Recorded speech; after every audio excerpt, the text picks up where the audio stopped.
이제 밤에도 환하게 지낼 수 있겠네. 여기 방 안에 환하게 켜진 불을 보며 눈물을 흘리는 가족이 있어. 그 사연을 바로 들어보겠습니다. 1초면 누르실 수 있는 구독, 좋아요는 사랑입니다. 안녕하세요. 저는 이설아라고 합니다. 캄보디아에서 태어나고 자랐지만 지금은 한국으로 시집와 조용한 시골 마을에서 며느리로, 아내로 살아가고 있습니다. 어릴 적만 해도 저는 한국에서 살아갈 것이라고는 전혀 상상하지 못했습니다. 제가 자란 캄보디아의 작은 마을은 언제나 따뜻했습니다. 1년 내내 기온이 30도를 웃돌았고 거리는 언제나 활기찼습니다. 시장에 가면 각종 향신료 냄새가 섞여 독특한 향이 났고 노점상에서는 방금 튀긴 바나나 튀김과 달콤한 코코넛 음료를 팔았습니다. 사람들은 천천히 걸으며 서로 인사를 나누었고 저녁이면 온 가족이 모여 마당에서 식사를 하곤 했습니다. 우리 가족은 평범했지만 서로를 위해 항상 최선을 다하는 가족이었습니다. 아버지는 농사를 지었고 어머니는 작은 식당을 운영하며 손님들에게 따뜻한 국수를 내주셨습니다. 저는 어머니를 도우며 자랐고 언젠가 저도 우리 마을에서 식당을 운영하며 살게 될 거라고 생각했습니다. 하지만 제 인생은 예상치 못한 방향으로 흘러갔습니다. 제가 남편을 만난 것은 캄보디아에서였습니다.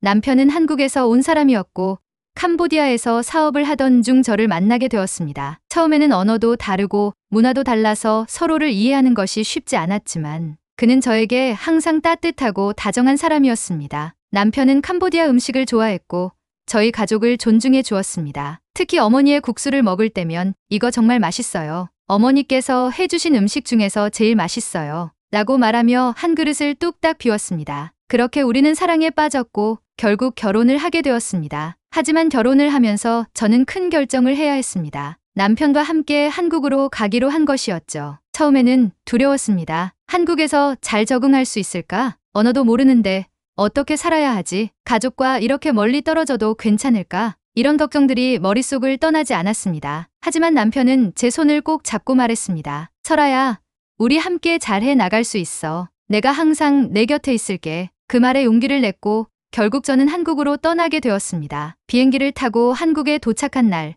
공항 문을 나서는 순간 차가운 공기가 피부를 파고들었습니다. 저는 캄보디아에서 한 번도 경험해 본 적 없는 차가운 날씨에 깜짝 놀랐습니다. 제 손과 얼굴은 순식간에 얼어붙는 것 같았고 입에서 하얀 입김이 나오는 것을 보면서 신기하면서도 당황스러웠습니다. 남편이 제 옷을 꽁꽁 싸매 주었지만 그래도 너무 추웠습니다. 이런 곳에서 내가 살아갈 수 있을까 하는 걱정이 들었습니다. 공항에서 남편의 가족을 처음 만났습니다. 시어머니는 저를 보자마자 따뜻하게 안아주시며 말씀하셨습니다. 우리 설아 왔구나. 추웠지?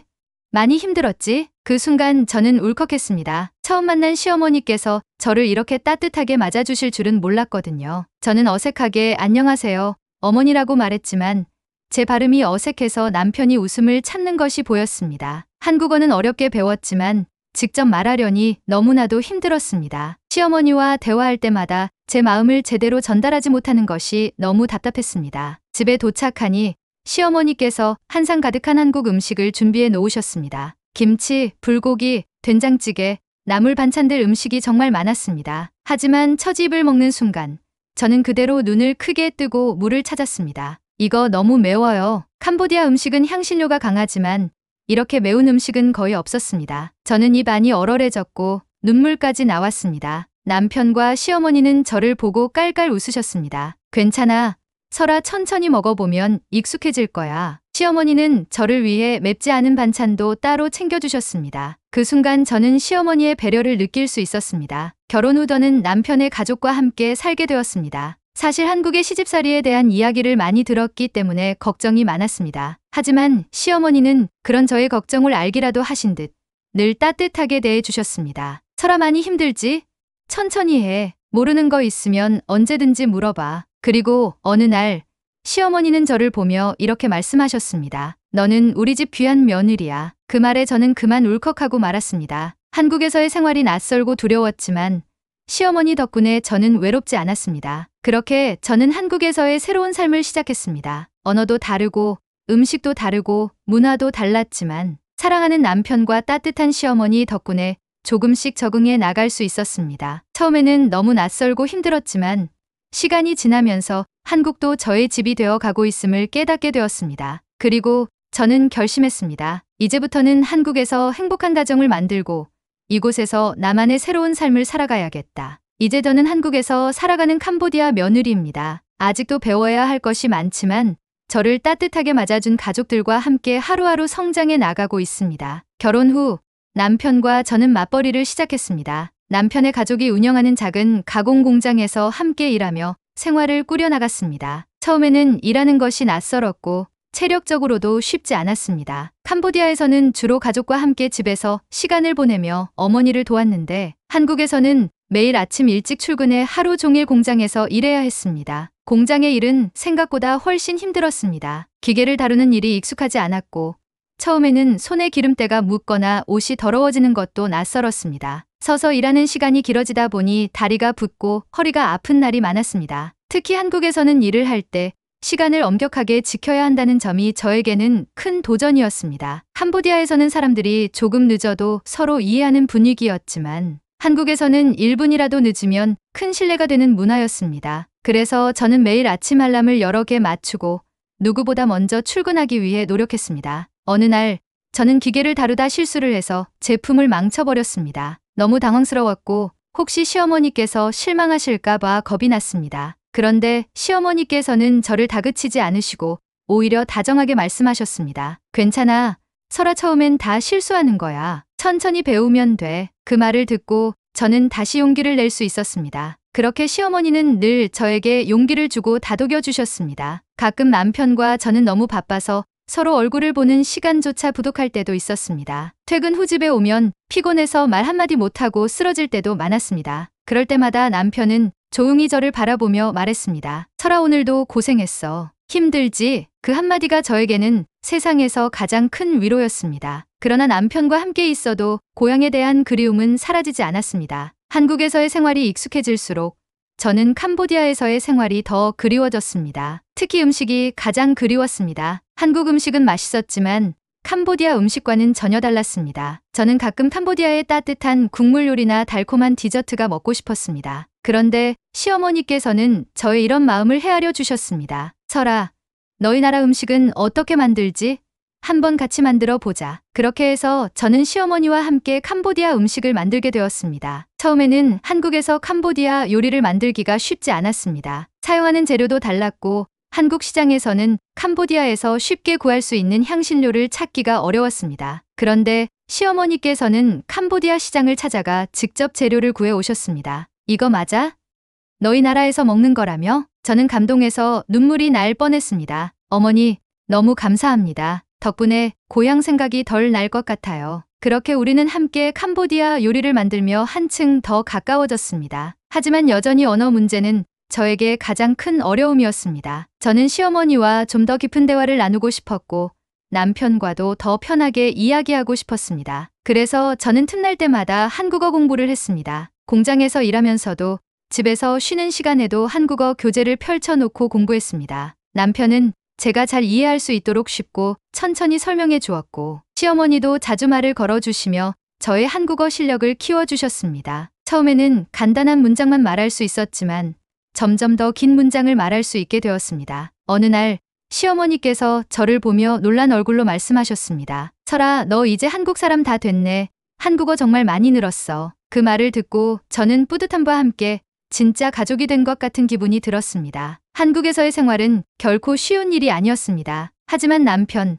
시어머니, 그리고 가족들의 따뜻한 사랑과 배려 덕분에 저는 점점 한국에 적응해 나갈 수 있었습니다. 어느새 저는 한국에서의 삶이 익숙해졌고 이곳이 저의 또 다른 고향처럼 느껴지기 시작했습니다. 하지만 그런 행복한 순간에도 제 마음 한편에는 늘 캄보디아에 계신 어머니에 대한 그리움이 자리 잡고 있었습니다. 저는 매일 한국에서 최선을 다해 살아가고 있었지만 가끔씩 창밖을 보며 캄보디아의 하늘을 떠올렸습니다. 어머니는 지금 어떻게 지내실까? 우리 가족은 다들 건강할까? 캄보디아의 시장은 여전히 활기차게 열리고 있을까? 이런 생각들이 머릿속을 떠나지 않았습니다. 한국에서 가족을 이루고 행복하게 살아가고 있었지만 제 뿌리는 여전히 캄보디아에 남아 있었습니다. 그렇게 저는 언젠가 꼭 다시 고향을 찾을 날을 기다리며 오늘도 한국에서 하루하루를 살아가고 있었습니다. 한국에서의 생활이 익숙해질 무렵 제 마음 한편에는 늘 캄보디아에 대한 그리움이 자리하고 있었습니다. 하지만 현실적인 문제로 인해 쉽게 고향을 방문할 수 없었습니다. 결혼한 지 4년이 지나서야 저는 비로소 캄보디아에 갈 수 있었습니다. 비행기표를 예약한 날,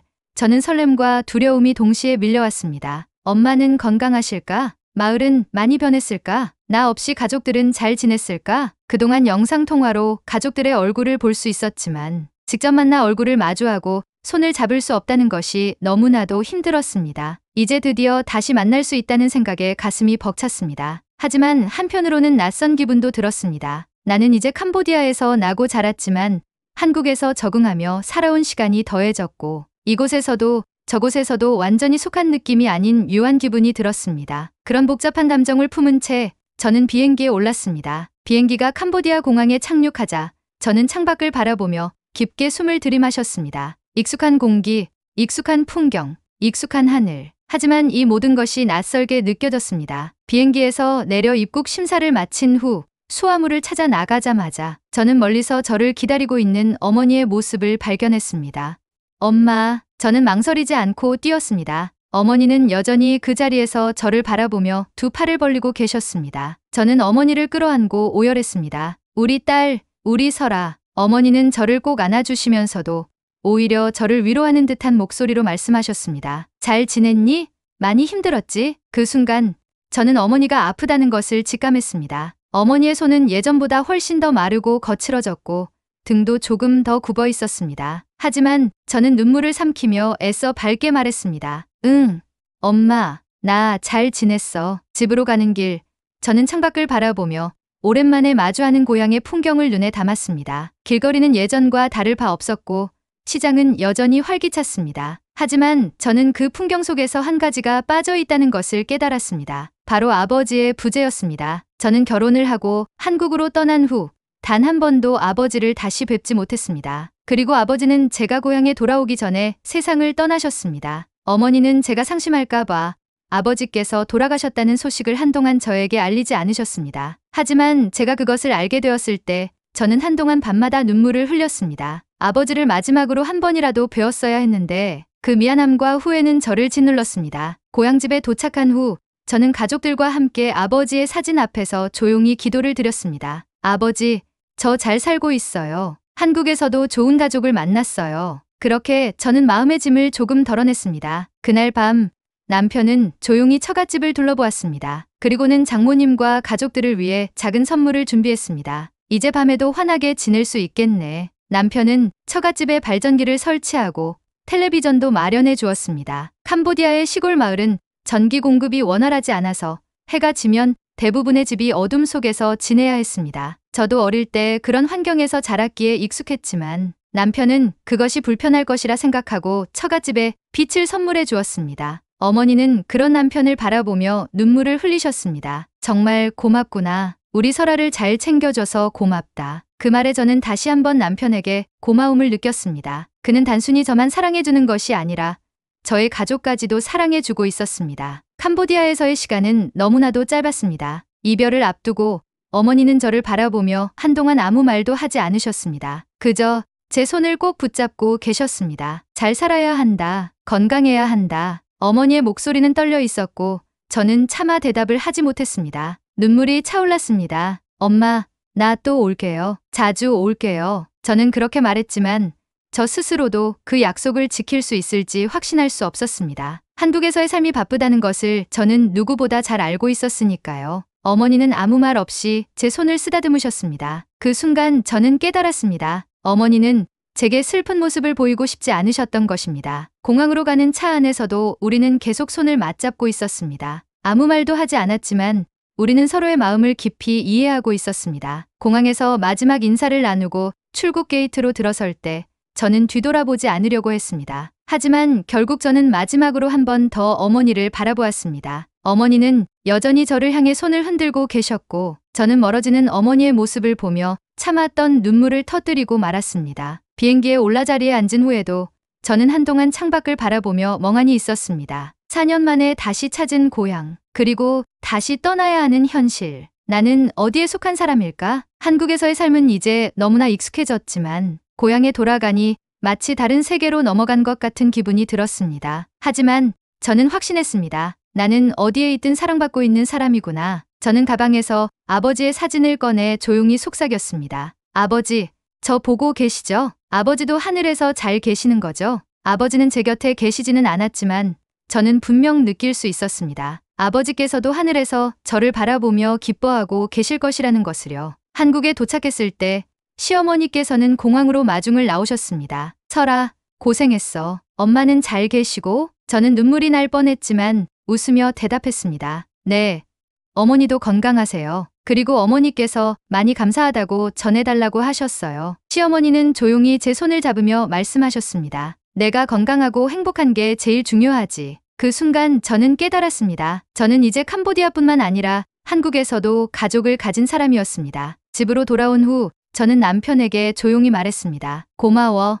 나를 이해해줘서. 남편은 그저 따뜻한 미소를 지었습니다. 사실 저는 남편에게도 항상 고마운 마음을 가지고 있었습니다. 저를 이해해주고 제가 한국에서 적응할 수 있도록 도와주고 심지어는 저의 가족까지도 챙겨준 사람. 한국에서의 삶이 쉽지는 않았지만 저는 남편과 함께였기에 이겨낼 수 있었습니다. 저는 남편을 바라보며 다시 한번 다짐했습니다. 나도 남편과 함께 좋은 가정을 만들어 가야지. 저는 이제 확신합니다. 사랑과 배려가 있다면 다문화 가정에서도 충분히 행복할 수 있다는 것을요. 한국에서 저는 새로운 가족을 얻었고 새로운 삶을 살게 되었습니다. 가끔은 향수병이 찾아올 때도 있습니다. 고향에서의 따뜻한 추억이 떠오를 때도 있습니다. 하지만 이제 저는 알았습니다. 내가 있는 곳이 곧 나의 고향이라는 것을요. 오늘의 사연은 여기까지입니다. 재미있으셨다면 구독과 좋아요 부탁드립니다. 그리고 한국에 대한 특별한 경험이나 사연이 있으시다면 저와 함께 공유해 주세요. 시청해 주셔서 감사합니다. 오늘도 행복하세요.